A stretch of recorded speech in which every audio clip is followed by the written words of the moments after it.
В общем, история такая. Моя сестренка решила отправиться на курорт и в свой заслуженный отпуск и попросила меня присмотреть, собственно, за своим жилищем и котом по кличке Кот. Признаться, я не любитель семейства кошачьих. В итоге, чтобы не мотаться туда-сюда по всему городу, я принял решение временно пожить у сестры. Должно быть, я очень везучий человек, раз успел сильно простудиться в тот же день, как переехал. Голова раскалывается, горло болит, из носа течет. Решил отдохнуть, надеясь на тишину. Но не тут-то было. В кота сестры словно бесы вселились, вопит во все горло, всеми силами заманивая меня на кухню. Я же подумал, что он голоден, ведь именно там была его миска. Насыпал корма, воду сменил на новую и даже поигрался немного с ним. Результат 0. Пытаюсь спать, а кот сидит в кухне посредине и продолжает дико орать. Серьезно, я начал думать, что в него и правда демоны вселились.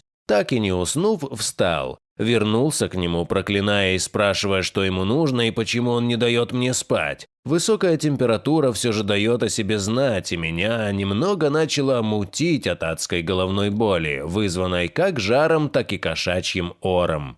В итоге решил навести чистоту в его лотке, нашел в холодильнике мясо и снова поиграл с котом, но он никак не унимался, даже на секунду.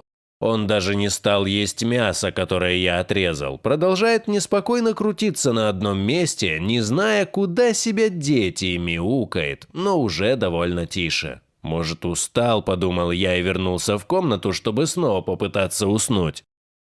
Но стоило моей голове коснуться подушки, как из кухни снова раздался кошачий хриплый вопль. Нервы сдали. Попытался прогнать его веником, который намочил, после чего просто закрыл двери и ушел. Но он не унимался, продолжая свои истошные крики. В итоге, поворочившись, я снова встал и набрал номер ветеринара. Подумал, что нужно ехать в круглосуточную ветеринарную клинику. Собрался выпить кофе, подхожу к печке и наблюдаю такую картину. Конфорка не горит, но газ включен и сочится. Оказалось, что кот по кличке Кот просто-напросто предупреждал меня об опасности и постоянно истошно вопил только для того, чтобы я наконец-то выключил конфорку. Он не давал мне спать, чтобы мы не угорели. Кот спас мне жизнь.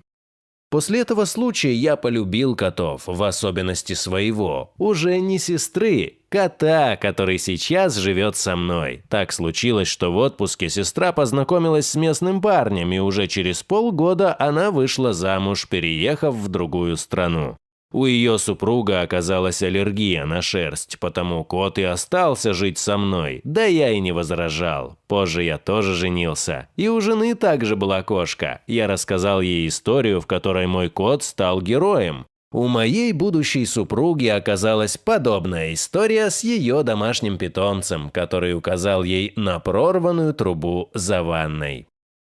Дорогие друзья, если вам понравилось видео, поставьте лайк, а также подписывайтесь на канал, где найдете еще много интересного.